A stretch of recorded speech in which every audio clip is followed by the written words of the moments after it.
Ayo, ayo, ayo, and I'm talking to a blank screen here. Ronnie the Invisible Man tonight. Not sure where he's at right now, but thank you very much for tuning in to the Quarantine King Show on a lovely Wednesday. Hope y'all are having a good time right now. This is Tyler Work, to be hopefully soon joined in by Ronnie Davis. I don't know where he's at,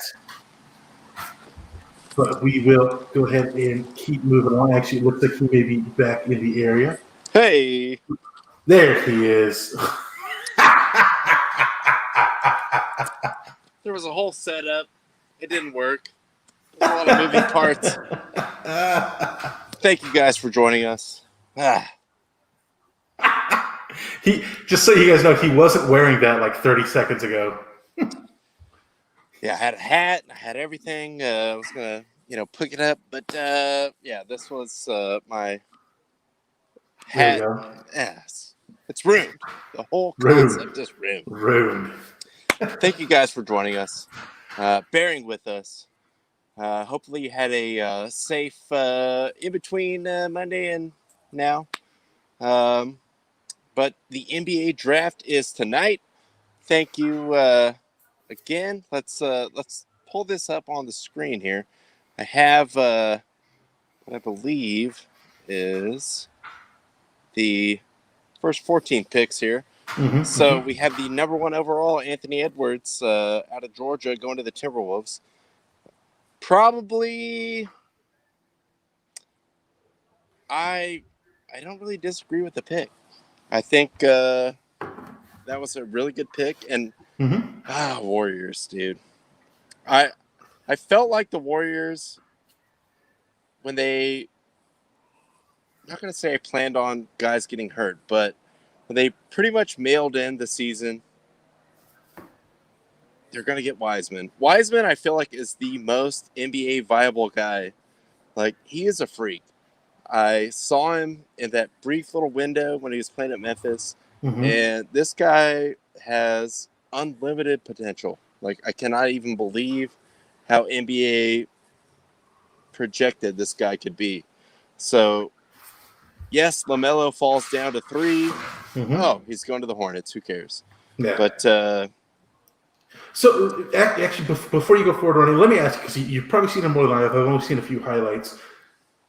Wiseman's a big guy. The Warriors, even though earlier in the day they lose Klay Thompson, we don't know how severe. We don't know for how long. He's running tests. Kind of some of the tweets that we saw said it's pretty bad, not catastrophic, but pretty bad. So the Warriors go with Wiseman. They go with size. Do you think even a guy his size will work well in their system? I think a guy like that, yes, like, clearly he will. I thought this was, I'm not going to say they were setting this up to get him, but of any of the guys out there, this is, let's be honest, not like a blow you away kind of draft class. No, it's and not. It's I not. thought Wiseman was the guy that was, all right, well, this guy is kind of a freak, and he is going to be a stud in the NBA for probably 10 to 15 years. I think he just fits right in there because everyone was kind of dancing on the grave of the Warriors. Like, with the bubble thing, with the playoffs this year, they won 15 games. I don't, they sucked, but they kind of sucked on purpose. I don't know. Right. They had no players. And adding him to that team, it's just like, it's just, they're going to be good. They're really going to be good. There's no pressure on this guy to really ball out, and I think he's just like the prototype NBA player. I was just curious because when I saw they drafted big, I kind of thought, well, that is definitely a run and gun team, and I mean the center is becoming kind of more and more of a old style. There's not really any centers in the NBA anymore. Maybe bar a couple players. So when they went with him, it kind of surprised me. I kind of thought they might try and go with another guard, especially with Thompson getting hurt. But I mean, yeah, like you said, there's this guy obviously had a lot of hype on him. He was, going to be a top 3, top 4 pick no matter what. I kind of thought the Warriors might go smaller. Instead, they go big. So we'll see how that works out. I just think Wiseman, from the time I even heard about this guy, like a year ago, all right, he's going to the NBA, but he's playing in college because he has to, and he's not going to Europe. And I want to be honest, like, more guys go to Europe, let them go. Sure. Like, the NCAA system is so dumb to me as far as basketball goes. Like, I really don't have a problem with that. But this guy, I just thought was, like, the second I saw him on TV, I was like, all right, this guy is going to be a problem in the NBA. And he's 20 years old. Like, all right, once he gets, like, actually grown man strength, yeah. So now the Warriors got him. Awesome. But my Lakers looking all right, but not ideal. But I think that was the move to make. If you're the Warriors and if you're, Steve Kerr, I thought that was the absolute right pick, and they got their guy. Yeah, absolutely. And so yes, like you said, they go with Wiseman. Ball falls to third, going into Charlotte. So have fun with all that comes with the Ball family, Hornets. Then we got if you pull that up, I believe the Bulls went with Patrick Williams, which was a bit of a surprise, I thought. And like you said, looking through this, it's not a very exciting draft. There's not, and I don't know if some of that has to do with the fact that because there was no NCAA tournament, we didn't get to see a lot of these guys last year. That's kind of when everybody sees these names. It's like, oh, okay, yeah, this guy will turn out well. But it's just not a whole lot of names to get excited about. Knicks, I thought, made a good move there, getting Obi Toppin, though. Getting a big man. Knicks making a very un-Knicks-like move, and I thought picking the right guy at that spot. I agree as well, and I'm kind of – yes, it's 2020, all the confusion that comes with that, but I really like I like that pick for the Knicks, and look, you're not going to – when it comes to college basketball, it's just a joke. It's like ridiculous. Like, let them go to the NBA and go into the draft, or let them have to play for 3 years or 2 years or whatever. But I thought that was a good pick. And I also like the Cavs pick, honestly. They just re-upped on Drummond. So, it was a player option for him, but not really going to shake up the East too much, but like, it all circles back to, I feel like basketball, the window is so short. Like, let these guys go to the draft. Like, I still have not ever found out why there would be a problem with guys just foregoing college and going to the draft. It just bothers me they have to go to college. Well, it's stupid when the requirement is 1 year. Like, yeah, like what is college? That's 1 not year gonna. Of college. Yeah, like they're not even gonna go to class at that point in time. They're just gonna not say that studs go to class at all, anyways. But that's a whole nother topic. But especially going for 1 year, it's like these guys aren't going to care. They're going to show up. They're going to go to practice, and that's it. And then 1 year they're going to leave. So, yeah, I'm with you. It's I do enjoy college basketball, but the rules set in place for guys being when they're eligible to go to the NBA is it's pretty stupid. And it kind of circles back to like football as well. Like, the playoff thing in football is far beyond the NCAA control. Like, they have, it's not even an NCAA thing at this point. And the draft rules in basketball, yes, we all love the tournament. We all love the Cinderellas and all that, that comes with that. Mid-majors in basketball do have a chance. They can make a run, but I think everything is just sort of pointing towards, like, we don't need you, NCAA. Like, you have no governing control over this. And, like, look at the preseason game, like, basketball-wise now. Yes, everyone wants to see, like, these mid-major teams, like, punch up and make a run into the tournament, but preseason, they don't really care about Wichita State playing Duke. Like, it's just not a draw anymore. So I think the NCAA, I hope it doesn't come to this point, but all signs point to it's going to be the Power Five. Just like, either sport. Just like, we're going to make our own thing. We're going to make our own tournament.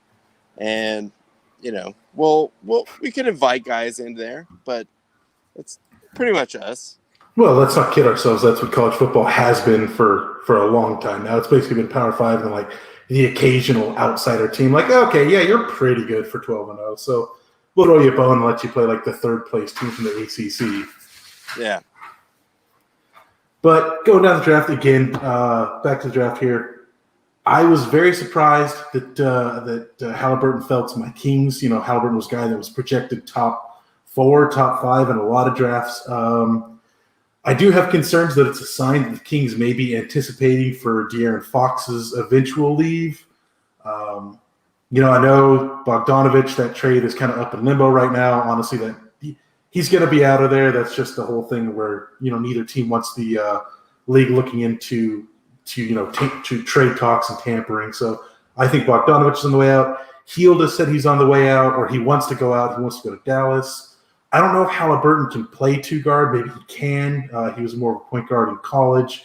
So I am a bit concerned that it might be, you know, just looking at Fox's replacement because, hey, it's a small market team. You can't keep good players there. It's just so tough to do. But at the same time, he was the best player available, so I was fine with the Kings taking him. Yeah, him getting, like, down to that spot, you got to take him. Yeah. Like, I thought that was one of the more, like, okay, this makes sense. Kings moves in the draft of the last, I don't know, let's say like forever, 5-6 years. At least. But that totally makes sense. And you got him on your team. You drafted him. So even if you're trading him away, like, all right, that's your chip that you have in your hand. At the top here, I'm more interested in LaMelo going to the Hornets. I mean, I think it works there, but he is going to be the guy. And, I really thought the Timberwolves and also the Warriors, I'm going to be honest, like, as a Laker fan, I thought Wiseman was their guy, like, 2 years out. Like, I thought he was the guy, and they got him. So that kind of gives me a little pause. We don't know what happened to Klay Thompson as far as the severity of that. Yep. But I know a lot of people were, just, wow, who knows what's going to happen. And I'm like, dude, the Warriors are still there. Like, they're still good. They still got talent. Still there. Yeah. They still have Draymond. They still have Curry. They still have Thompson, whatever we find out about this. And then you add Wiseman to that team. That's a perfect project guy. Like, he is an NBA athlete.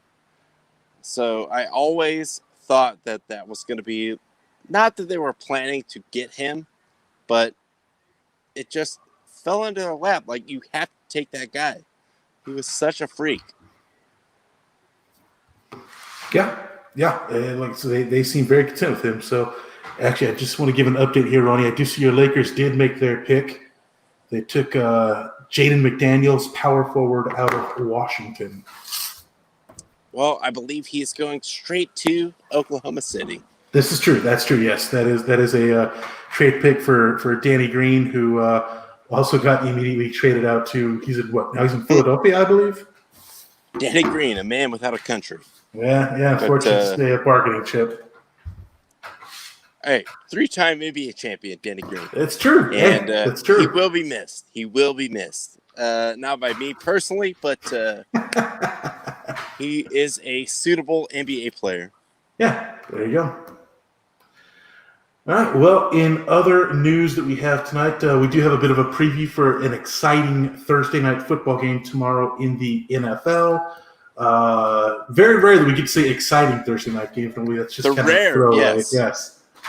But we got a battle for first place in the NFC West between the current leaders, the Arizona Cardinals, and the third place Seattle Seahawks. Of course, the Rams being 6-3, right between them in second place.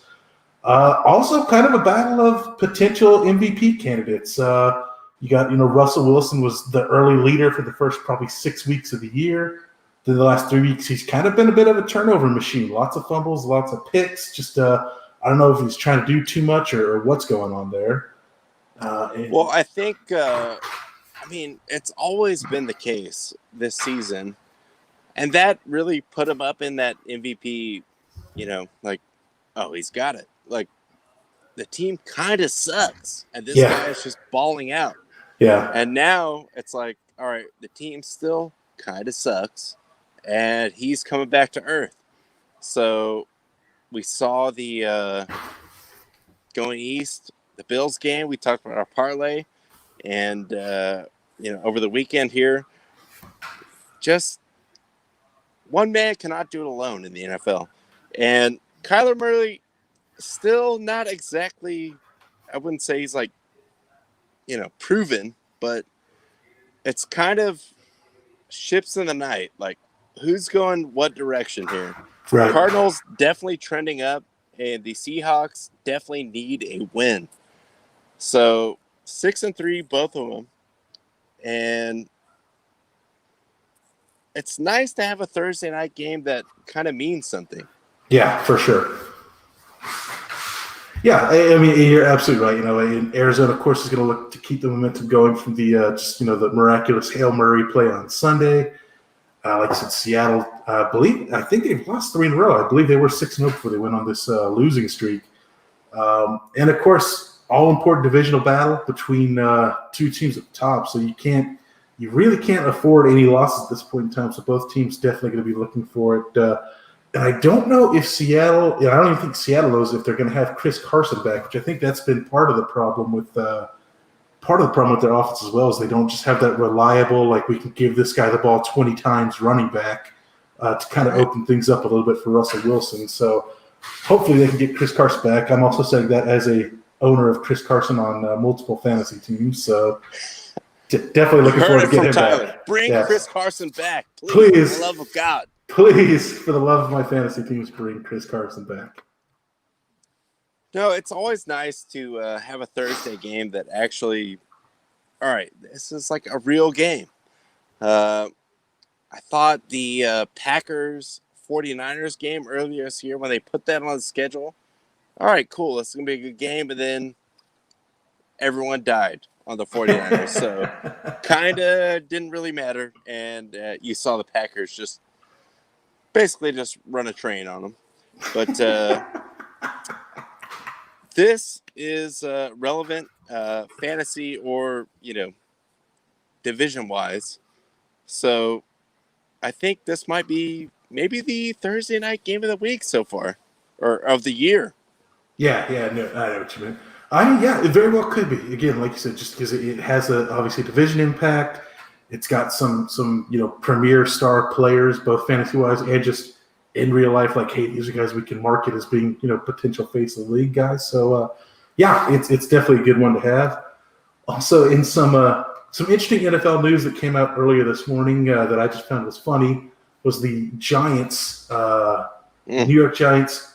Currently half game behind their half game behind in the still in the mix. Still in the mix.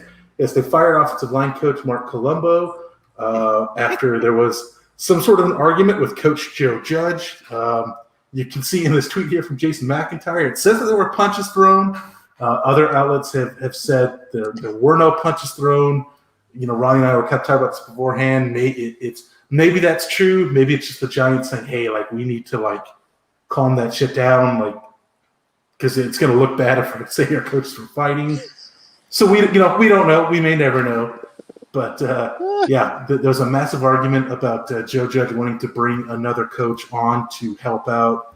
Mark Colombo didn't like that, and there was a misunderstanding. But we'll just say that. It's going to be a misunderstanding. Yeah. It's going to be some furniture moving up in here. Also, it's an interesting matchup because Joe Judge has done some boxing in the past, and then Mark Colombo is 6'8", 300 pounds. So that's definitely, I think, an interesting fight. Again, if we're to believe what Jason McIntyre's sources say, Colombo is using his size to get the better of him. Styles do make fights. Absolutely. But I'd like to see that one on the ground. And anyone out there with inside information, please relay it to us because I really want to know what happened there.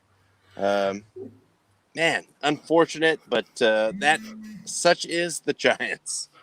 Yeah, I kind of wonder what Judge's style would be because I would imagine that even if Judge does boxing. Colombo's got to have the reach advantage, so Judge is going to want to get inside and kind of work there.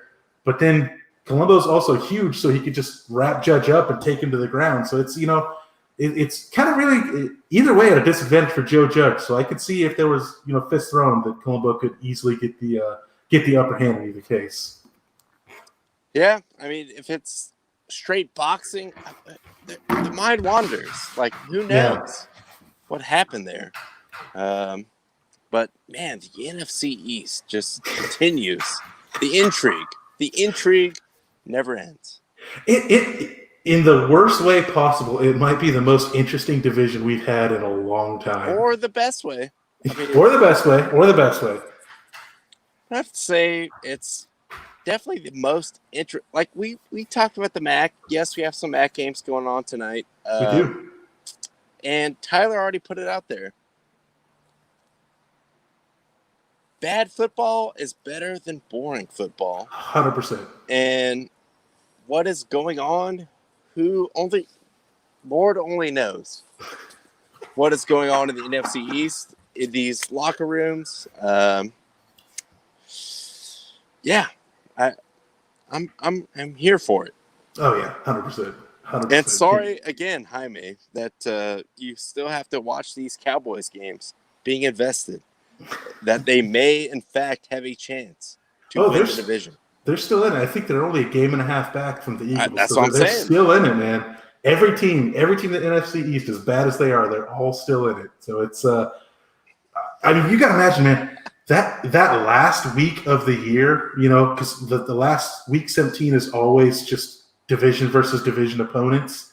That could be the most crazy weekend for the NFC East all year, the way it's going. I love Nick's comment here. The only positive of the Giants season. But hey, if you get a home playoff game, which is very much in the realm of possibility. Oh yeah. It's all worth it. It's all worth it. Look, blood was shed, tears were spilled, furniture was moved. We got here. And now we're getting a home playoff game. So. It doesn't matter if you're on the front of the bus or the back of the bus. We on the bus. We on the bus. Shout out Herm, my boy. Herm dog. But the other news that came out today in the realm of Major League Baseball, well, this one came out yesterday, was Cubs general manager Theo Epstein decided to step down from his position. Been there for 9 years, which Ronnie, you pointed out before the show. He's kind of always said, like, I don't really want to be anywhere for 10 years, and now here it is 9 years, and he steps down. I also find it funny that it's after, I right away my thought was he's going to take this year off. 2022, he's going to the Mets with Cohen's new regime. I thought, too, my first initial reaction was, well, maybe don't run out fan favorite Joe Madden, and he did.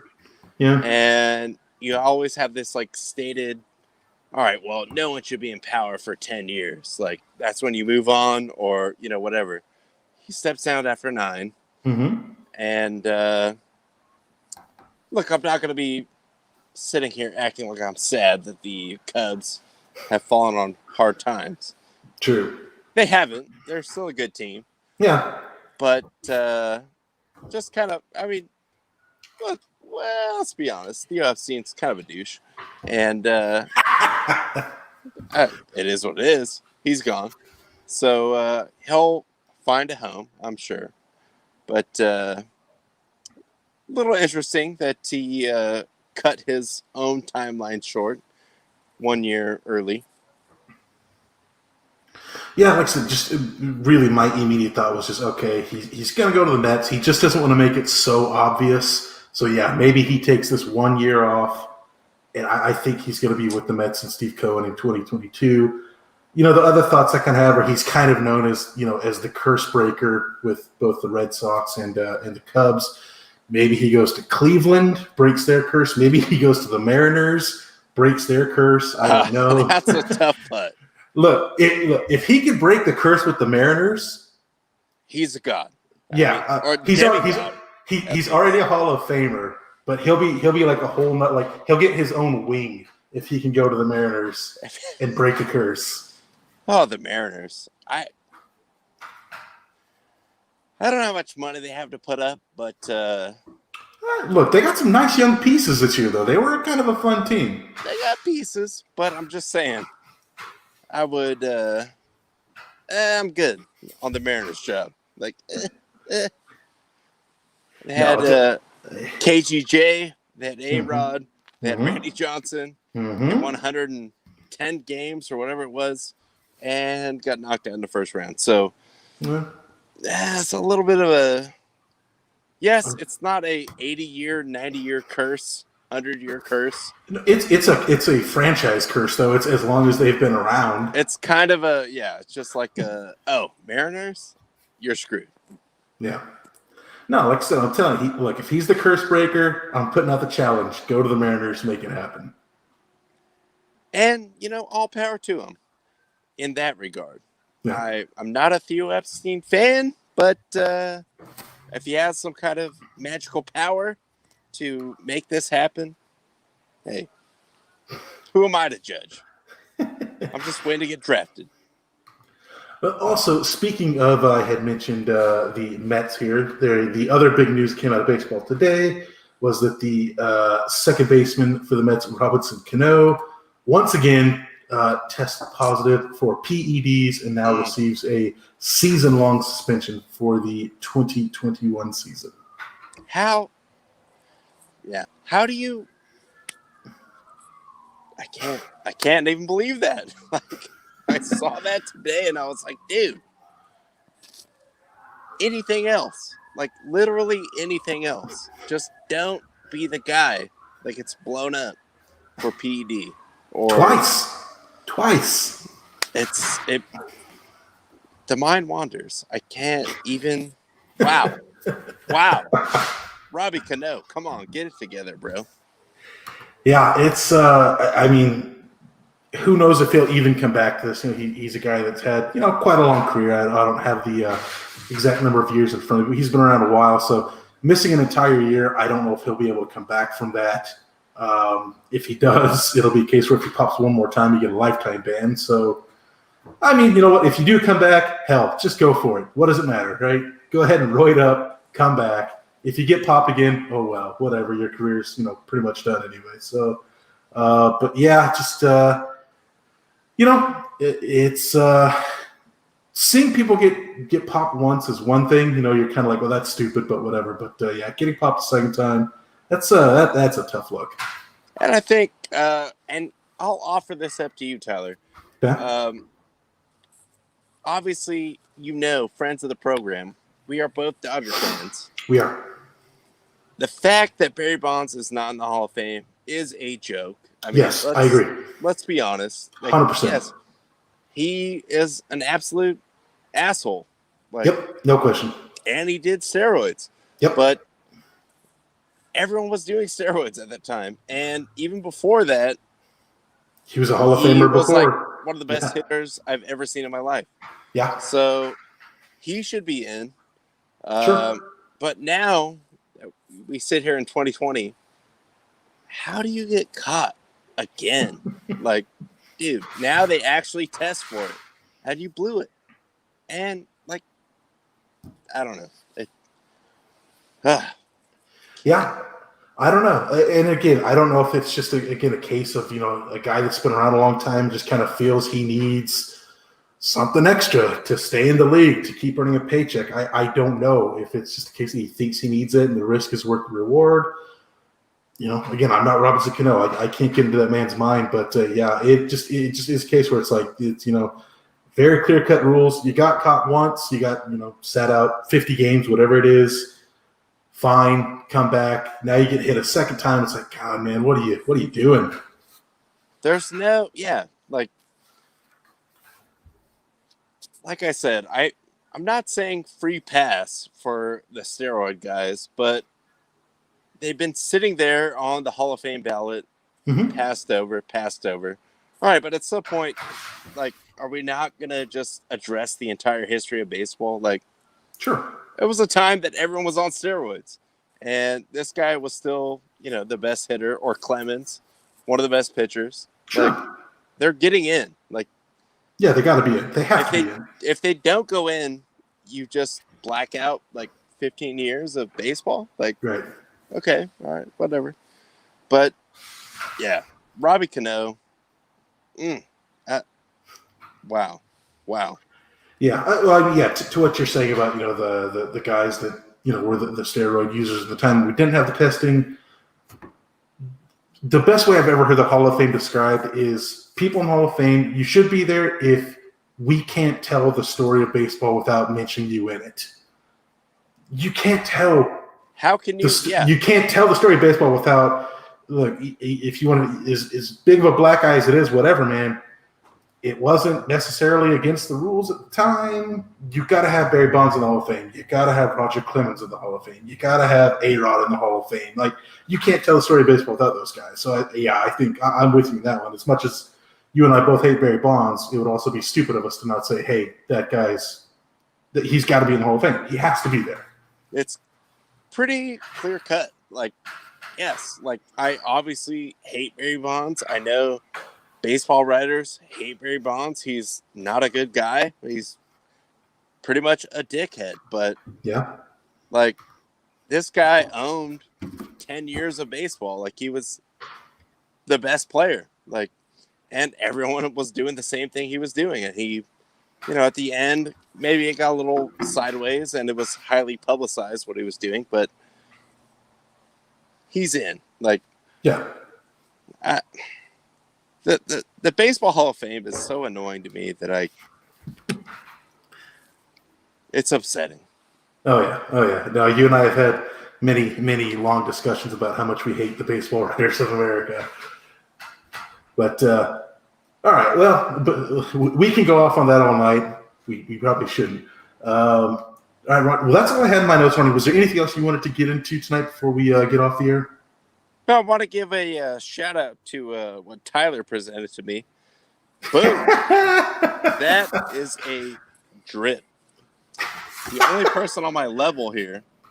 Look at that. Like, yes, the draft is being done on Zoom, but one of the great traditions of draft basketball is the fits and the drips and the just absolute suits. Look at that.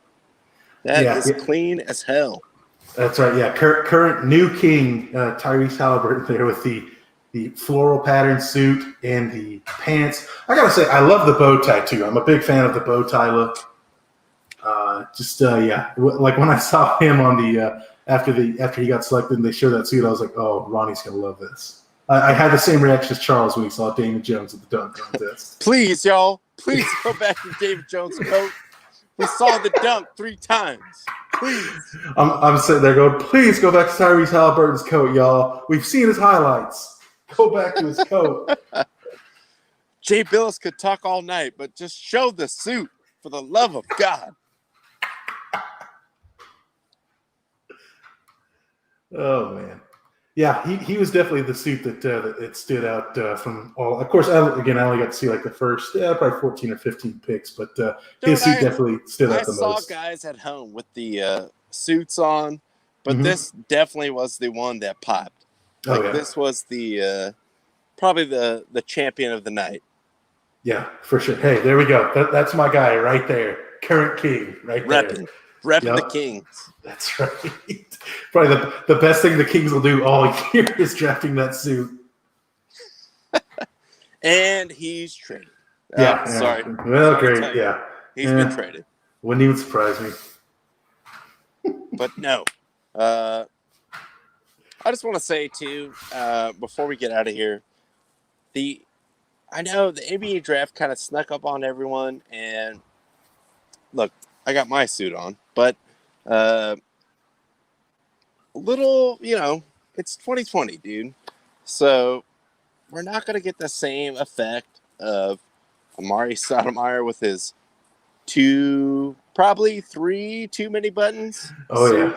Oh yeah. Or just, shaking hands with the commish.